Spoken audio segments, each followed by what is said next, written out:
Alors aujourd'hui, on aimerait parler d'un thème qui s'appelle « Il est où le bonheur ?» Et une sous-question qu'on va essayer de répondre. Croyez-vous que le bonheur soit encore accessible en 2023?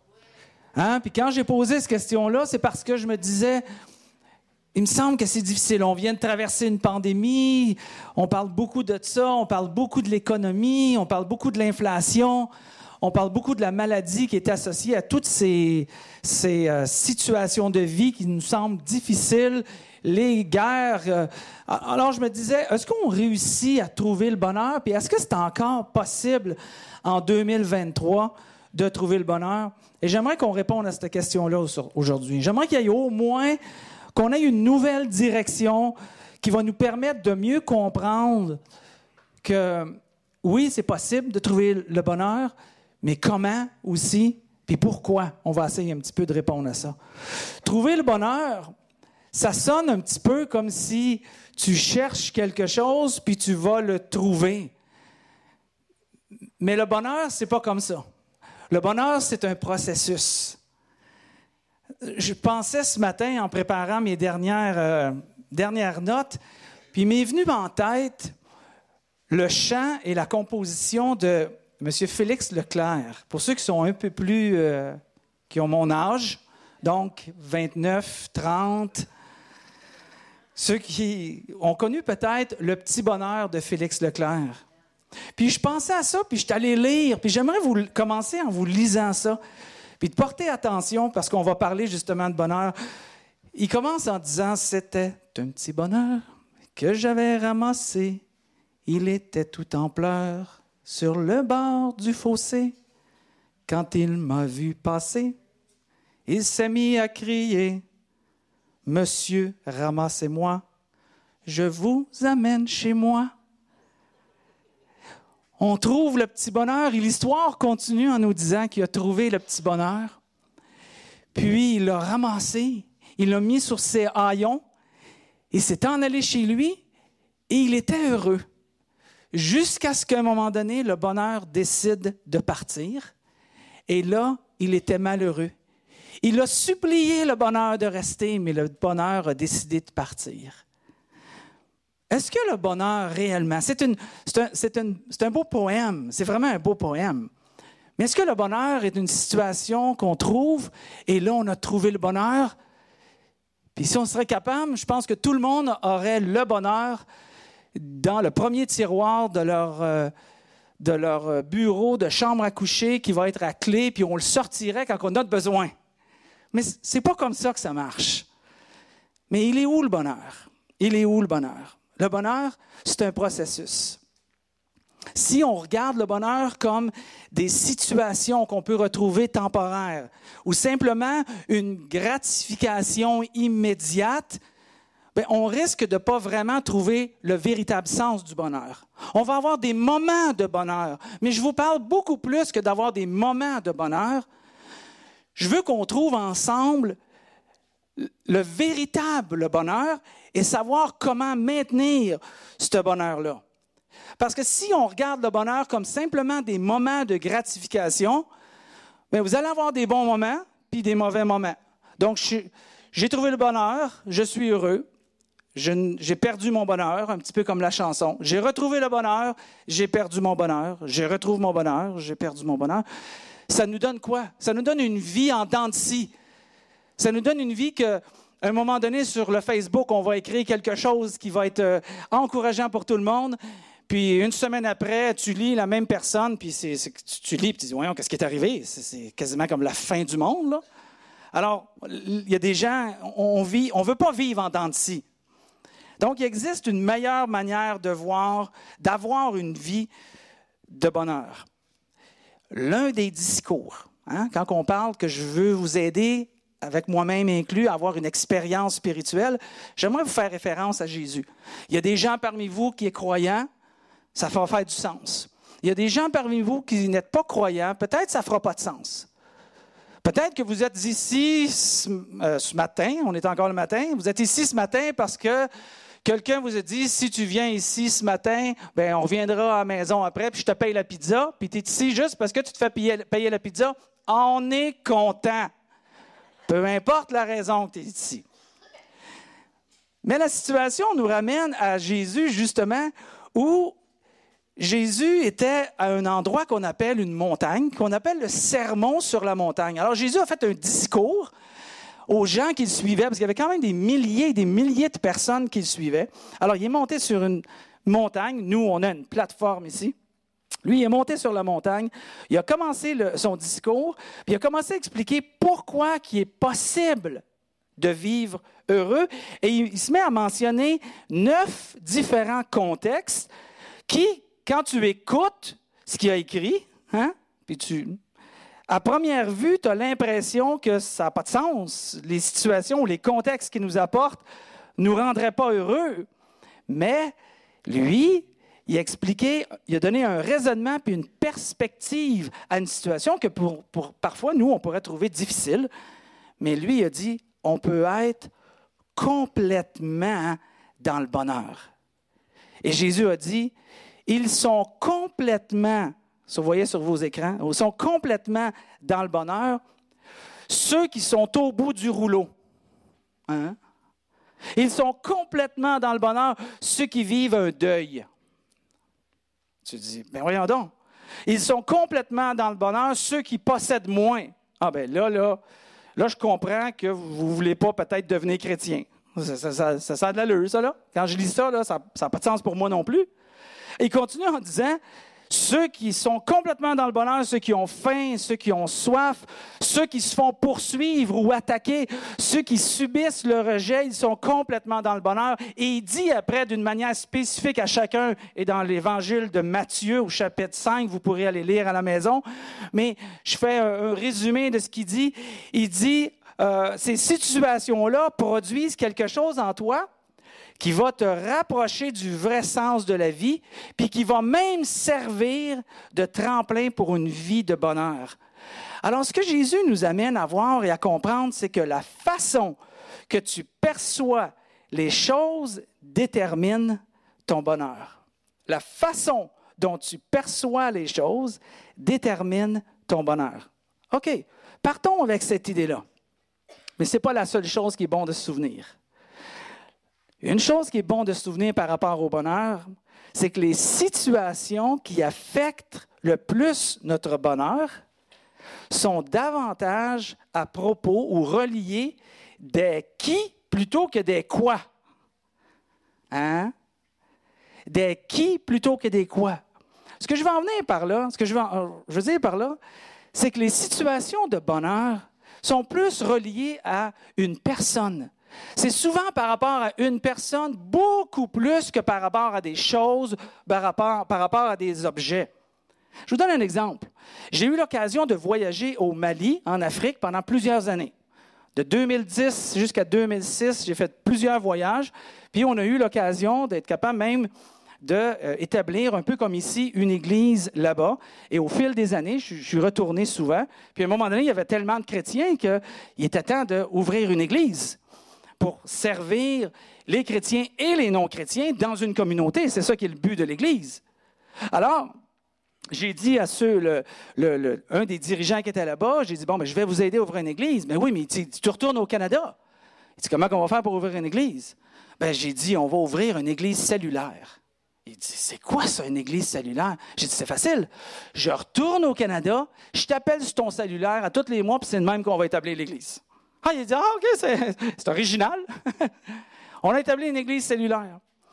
Mais là-bas, je voyais les gens qui étaient là, pauvres. Au Mali, c'est le 5e pays le plus pauvre au monde. Et je voyais les gens, du gazon, ça n'existe pas. À peine s'il y a des routes. La nourriture, c'est toujours le même repas. 7 jours par semaine. 2 fois par jour, toujours le même repas. Alors, ils sont vraiment pauvres. Mais je regardais ces gens-là, ils étaient heureux. Ils étaient joyeux. Quand il y avait une occasion, ils venaient à la petite maison où moi j'étais, qui était une maison de terre, finalement, rien de plus que ça. Il venait me rencontrer parce qu'il voulait jaser, puis il voulait me connaître, puis il voulait apprendre, puis il riait, puis on prenait un café, puis on prenait du thé, puis du sucre. Du thé, du sucre. Eh là là, je comprends pourquoi il était... Alors, je regardais, puis je me dis, les gens, ils sont heureux malgré la situation de leur vie, malgré qu'ils n'ont pas les choses. Pourquoi? Parce que, comme on dit, le bonheur a plus en rapport avec les autres ou les gens qu'avec les choses. Je suis plus heureux, puis je suis certain que c'est la même chose pour vous. Je suis plus heureux quand j'ai ma femme puis mes enfants autour de moi que si j'ai mon auto, mon manteau puis mon vélo autour de moi. J'ai connu très peu de gens et j'ai été souvent dans des hôpitaux. Mon travail me le demandait d'accompagner les gens pour les dernières minutes de leur vie. J'ai jamais entendu quelqu'un au fil de toutes ces années que je travaille dans ce travail-là qui me dit « Ah, j'aimerais que tu appelles ma femme pour qu'elle apporte ma collection de timbres. Parce que je voudrais passer un petit moment avec ma collection de timbres. » Hein? C'est pas de même, ça se passe. On veut qui autour de nous? On veut ceux qu'on aime. On veut ceux qu'on a aimés. On veut peut-être même faire la paix. On va parler de ça dans une minute. Le bonheur se décide dans l'état d'esprit plutôt que dans la condition de vie. Ça se décide dans l'état d'esprit plutôt que dans la condition de vie. Et là, vous allez peut-être me dire, wow, François, wow. Il y a quand même un lien entre les choses, et on va mettre ça en parenthèse, l'argent. Il y a un lien entre l'argent et le bonheur. Puis à quelque part, je suis d'accord avec vous. Si vous avez cette idée-là, je suis tout à fait d'accord avec vous. Parce qu'en réalité, qui ici, honnêtement, pourrait dire « l'argent ne fait pas le bonheur ». Oh, on l'a entendu à la télévision, là, l'argent ne fait pas le bonheur. Mais qui vraiment croit à ça que l'argent ne fait pas le bonheur? Mais non, on croit que l'argent fait le bonheur. Et en quelque part, l'argent a définitivement un lien. Mais le lien avec l'argent par rapport au bonheur, c'est pas de n'avoir plus, c'est de le gérer mieux. Hein? C'est ça qui va faire la différence. L'argent contribue à ton bonheur lorsqu'on le gère bien. Et lorsque cet argent-là n'a pas le contrôle sur tes émotions et sur ton amour pour lui. Jésus a dit ça un peu autrement. Il a dit, imagine-toi que vous avez deux boss. L'un, il s'appelle bonheur, puis l'autre, il s'appelle argent.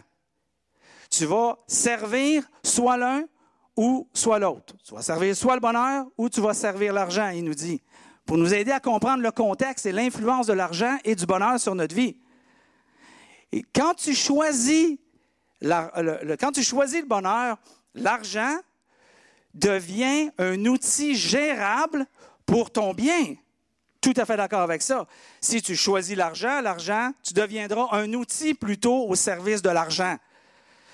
Puis l'argent n'est pas un bon boss. Hein? Vous savez comme moi que l'argent fait ressortir ce qu'il y a de pire dans les individus.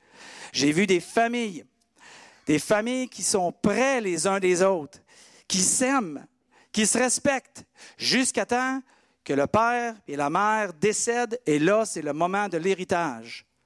Oh! L'argent met au défi beaucoup de monde, surtout s'il y a beaucoup d'argent qui est en jeu et une division qui n'est pas claire. J'ai vu des gens se déchirer pour un morceau de pain. Là. Alors, ça a vraiment cette influence-là. En résumé, jusqu'à date, le bonheur, où le bonheur? Dans des situations impliquant les autres plutôt que les choses. Mais un dernier point que je voudrais vous apporter. Il y a une place, quand on dit « il est où le bonheur ?» Il y a une place où le bonheur aime habiter. Il y a une place où le bonheur aime habiter. Puis si vous voulez le bonheur, si vous recherchez le bonheur, et qui ne veut pas le bonheur? Qui ne veut pas être heureux? Hein? Il y a une place. Et la réponse, c'est chez les gens qui sont en paix. Le bonheur se retrouve chez les gens qui sont en paix. Les gens qui sont sereins. Les gens qui sont cool. Les gens qui sont calmes. Les gens qui sont zen, pour ceux qui sont bouddhistes ici. Le bonheur se retrouve chez ces gens-là. Ouh, fallait le dire. Les gens sont heureux, les gens heureux plutôt, sont en paix premièrement avec eux-mêmes. Très important. Les gens heureux sont ceux qui sont en paix avec eux-mêmes. Vous savez que lorsqu'on côtoie une personne, puis on a l'impression que la personne vit plein de choses difficiles, hein? Mais la personne est toujours cool, elle est toujours zen. Elle répond tout le temps aux situations. Ouais, ton auto vient de briser. Ben oui, mais ça va s'arranger. Ah oui, mais je viens d'avoir une maladie, je viens d'avoir un appel du médecin, puis le médecin vient de me dire que j'ai un cancer. Et je parle avec la personne, puis la personne me dit ça, puis je suis là, je dis, ça t'énerve? Bon, non, c'est correct. Écoute, à un moment donné, la vie, on va tous vieillir, puis on va tous se dégénérer, puis on va tous finir par mourir. Moi, je suis là. Là, je ne suis pas sûr si la personne est sobre ou pas, tu sais. La personne est en paix. Elle est confiante avec elle-même. Ma femme est un petit peu comme ça. Lynn est en paix. Il y a différentes situations. Moi, je suis un peu plus émotionnel. Je suis un peu plus réactif aux différentes situations. Puis, très souvent, la meilleure chose à faire pour moi, ça va être d'attendre avant de réagir pour que je puisse raisonner un peu comme Jésus nous a expliqué au début du message que je vous parlais. Mais ma femme, elle, on dirait qu'elle réagit toujours bien. Elle est toujours cool. Elle est toujours en paix. Elle est toujours zen. Sauf... Si vous êtes invité à souper chez nous, ben là, la cuisine, ôte-toi de là. Parce qu'à ce moment-là, il n'y a plus rien de zen, il n'y a plus rien de cool. Parce que là, elle est en train de préparer de son meilleur pour être capable de vous accueillir. Fait qu'il faut que la nourriture soit super bonne. Fait que dans ce temps-là, là, je fais un tour dans la cuisine, j'y donne un coup de main, parce que je l'aide tout le temps, bien sûr.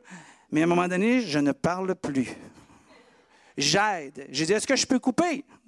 Oh, pas besoin de répondre. Je vais couper les légumes. Je sais ce que tu veux dire, mon amour. Mais sinon, elle est pas mal toute zen. Les gens heureux sont ceux qui sont en paix avec eux-mêmes. Mais aussi, ceux qui sont en paix avec les autres. Ceux qui ne sont pas fâchés contre les gens. Ceux qui ne sont pas amers contre les gens. Ceux qui n'ont pas de rancune contre les gens. Ceux, en d'autres mots, qui ne laissent pas les autres contrôler leur bonheur. Et ça, c'est important. S'il y a une vérité qui a été dite aujourd'hui, qui a besoin d'être retenue, c'est peut-être celle-là, de ne pas laisser les autres contrôler ton bonheur. Que ce soit ceux qui vous critiquent, qui vous attaquent, qui vous argumentent, qui vous salissent, de ne pas laisser les gens contrôler notre bonheur. Il y a un homme, à un moment donné, très populaire. Popularité fait en sorte que tu es souvent à la télévision, à la radio, dans les journaux, sur les médias sociaux.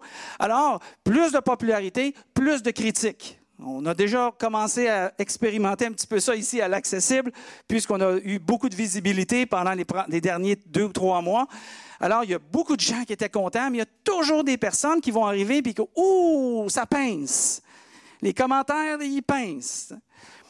Puis lui, il y en avait des commentaires, puis il s'est fait dire, il dit, comment est-ce que vous répondez? Comment vous répondez à ceux qui vous critiquent de cette manière-là, parfois tellement fort et tellement méchante?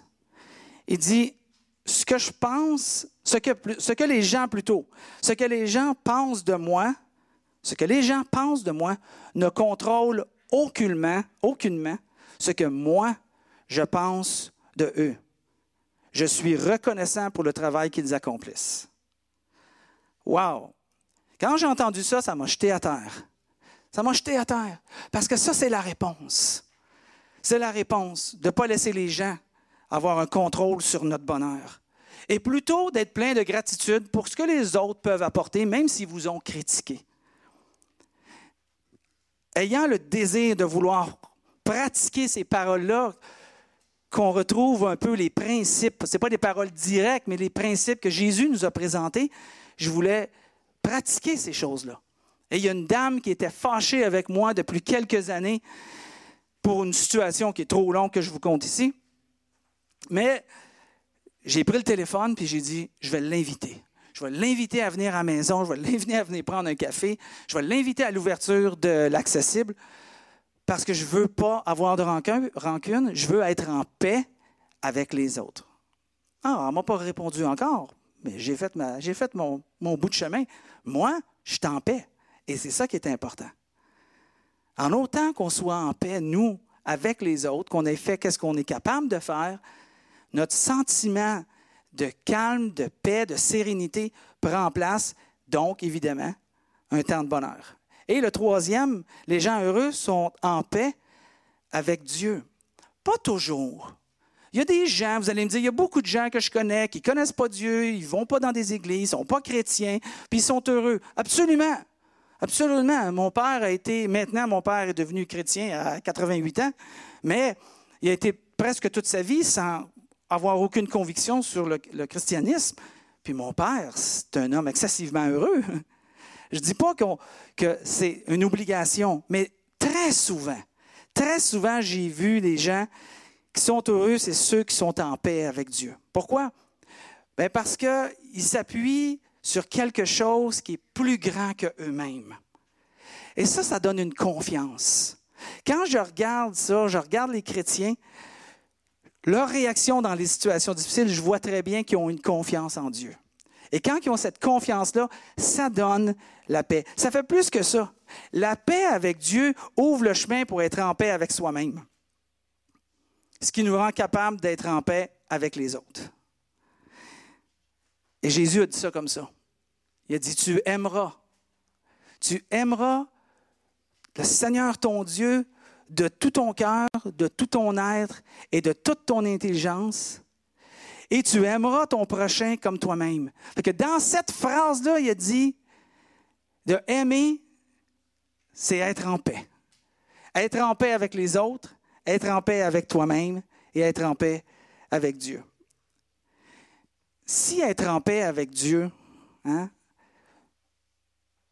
est un moyen de nous donner cette paix-là qui n'est pas juste en dents de scie, mais pourquoi pas essayer de découvrir davantage ce que Jésus nous a laissé et de dire, bon, mais moi aussi, je ne veux pas nécessairement peut-être devenir un chrétien avec le gros C chrétien, mais j'aimerais peut-être apprendre à marcher à la suite de Jésus, à apprendre de la vie de Jésus, à apprendre ce qu'il a enseigné, devenir simplement quelqu'un qui suit Jésus, même si on ne croit pas. Vous savez, Jésus, c'est ce qu'il a fait. Il n'a pas dit aux gens, crois en moi, crois en moi, crois en moi, crois en moi, crois en moi. Sinon, non, c'est pas ça qu'il a dit. Il a dit, suis-moi. Je m'en vais dans une telle ville, je m'en vais dans une telle place, je m'en vais dans un tel village, je m'en vais dans une telle maison. Suis-moi, suis-moi. Mais de suivre Jésus, c'est d'être capable de voir qu'est-ce que lui a fait pour nous. Ça nous change. Donc, en résumé, il est où le bonheur? Il n'est pas dans les situations du moment. Il n'est pas dans les choses, mais dans les autres. Il est avec les gens qui sont en paix avec eux-mêmes, avec les autres et souvent avec Dieu. Juste ces trois choses-là, ça nous aiderait à vivre la paix, à vivre le bonheur, sans dépendre des différentes circonstances qu'il y a autour de nous. Je vous laisse avec 3 questions pour partir à la maison avec ça. Si vous voulez, prenez une photo pour être capable de partir avec ces questions-là à la maison. Pour discuter dans l'auto.